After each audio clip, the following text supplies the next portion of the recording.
Mm. So I'll share my story. Mm. From what I have shared so far, I am in a pattern of abuse.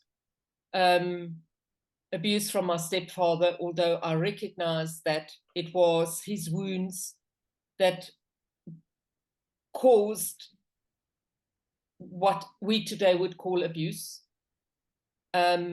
which was, in his love language, tough love. So there is a fine line between abuse and tough love. I get that. But when the child is only used to basically negative reinforcement of everything that happens, then the abuse that I experienced in the convent, which was a lot of mental emotional abuse. So there is the physical abuse, there's the mental emotional abuse, and that's the norm. And I want to look at myself as the little girl with that's the norm. So when that is the norm, the child has a huge desire, and I'm talking about my inner child that has a huge desire for love, for belonging, for being held, for having a different experience. And maybe challenging that norm. So when somebody then comes into the child's life that gives the child attention, that gives the child validation, that gives the child a different information, the child gravitates to that information. So the first incident was a family member, it was an uncle that came to visit the family, and he started making these very beautiful affirmations and seeing a girl that is, is attractive, where she doesn't feel attractive, where she feels ugly. And it's almost like gravitating towards a different experience. And that, understanding that today, allows me to understand why the child did it. Because often in abuse situations, the child will feel guilty for it happening. And yes, I did feel guilty. And then that guilt brought the shame. So there's a lot of different elements. First of all, he is a trusted member in the family that comes into the family. He is a family member. So the child doesn't know any different. The parents are not safe at the best of times. So the child, who does the child share this new information with? Because it's new information. And the child does not see it necessarily as wrong. The child sees it as validating. And then then the child is in a situation with, I'm being validated, but then there is that slight trigger where the request is made, this stays between us. Yes. We do not must be a secret. Must stay a secret. This. And that's where the child gets uncertain. The fact that she can't share it out of her own accord is one thing. The fact that she's asked to keep quiet is another situation.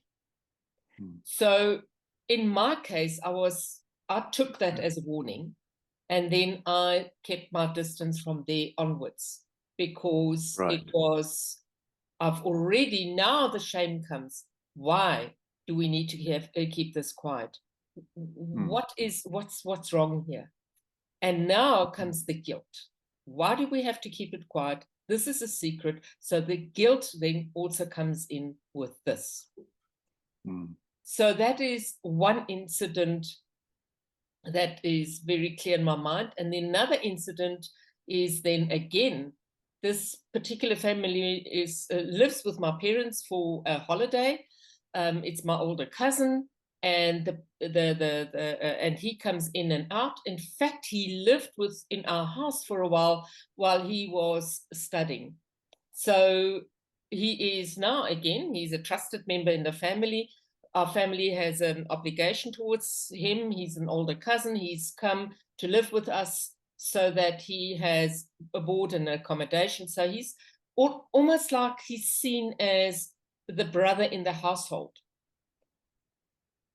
So every time the parents are out, there is this, we are alone, and then there is this attention and this, but this time I am almost like it gets into a different space, and it gets into a space of rape.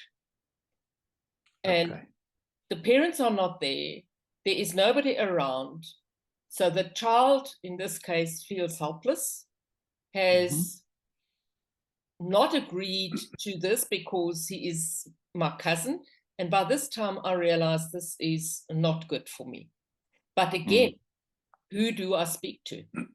Because he is in our house for a reason, and he is there because he is safe. Brothers are safe. Cousins are safe.